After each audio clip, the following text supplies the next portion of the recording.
भक्त वृंदावन से बिहारी जी लेकर अपने घर आई और तभी बाहर से गोलू घर के अंदर आया और माँ से पूछता है कि माँ, ये कौन है? तो मैया ने बोला, ये भगवान है और ये ही हमारे मालिक हैं। अब तो घर में जब भी कोई नई चीज बनती तो सबसे पहले बिहारी जी को भोग लगता। पहले यह सब चीजें गोलू को सबसे पहले मिलती थी। इससे गोलू बहुत चिढ़ने लगा और मन ही मन ठाकुर जी को कोसने लगा। एक दिन गोलू की माँ काम पर जाते समय बोली, गोलू, यमुना जी से मटके में जल भर कर लाना। जब गोलू पानी भरने के लिए जाने लगा तो जाते जाते बिहारी जी को कहने लगा, खाने के लिए तो सबसे पहले तैयार रहते हो, लेकिन काम तो मुझे ही करना पड़ता है।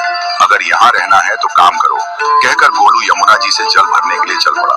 गोलू जब यमुना जी में जल भरने लगा तो उसने देखा कि यमुना जी के अंदर बिहारी जी विराजमान है और कह रहे हैं, ला गोलू, घड़ा हम भर देते हैं। गोलू उनको देखकर हैरान हो गया और बोला, नहीं नहीं, मैं अपने आप भर लूंगा। लेकिन ठाकुर जी ने उसके हाथ से घड़ा ले लिया और भर कर घर ले आए। गोलू घर आकर डर रहा था कि अगर माँ को पता लगा कि मैंने ठाकुर जी से काम करवाया है तो आज मेरी पक्की पिटाई होगी। माँ ने घर आकर बिहारी जी को गीले कपड़ों में देखा तो एकदम से हैरान हो गई और कहने लगी कि गोलू, ये जरूर तेरी शरारत है, जरूर तूने ही इन पर जल डाला है। गोलू ने अपनी माँ को समझाने का बहुत प्रयास किया, लेकिन माँ ने उसको डांट कर चुप करा दिया और ठाकुर जी के भीगे हुए वस्त्रों को बदलने लगी। अगले दिन जब माँ ने गोलू को अनाज पिसवाने का काम दिया तो बिहारी जी फिर अनाज का कनस्तर ले आए और माँ को ठाकुर जी के वस्त्रों के ऊपर सूखा आटा पड़ा मिला। तो माँ ने फिर गोलू को डांटा कि तुझे पता नहीं कि ये हमारे भगवान हैं और तू भगवान के साथ शरारत करता है। आज तूने फिर इनके ऊपर आटा फेंका है।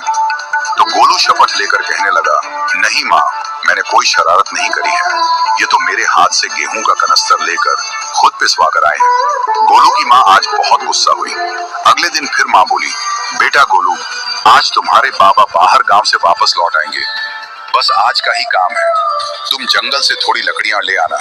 गोलू फिर डर गया, कहीं ठाकुर जी फिर मेरे पीछे ना आ जाएं। गोलू ने माँ को बोला कि मैं चला तो जाऊंगा, लेकिन बिहारी जी को समझा लो, वो मेरे पीछे ना आई।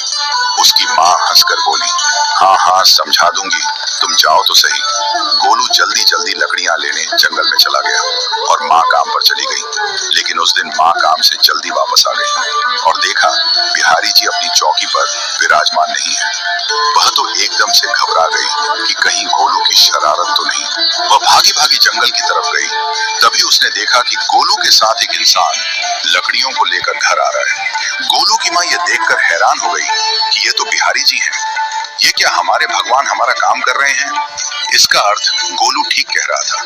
वह जल्दी जल्दी भागकर ठाकुर जी के पास गई और लकड़ियां उनके हाथ से लेते हुए उनके चरणों में गिरकर रोती हुई बोली, हे बिहारी जी, ये आप क्या कर रहे हो?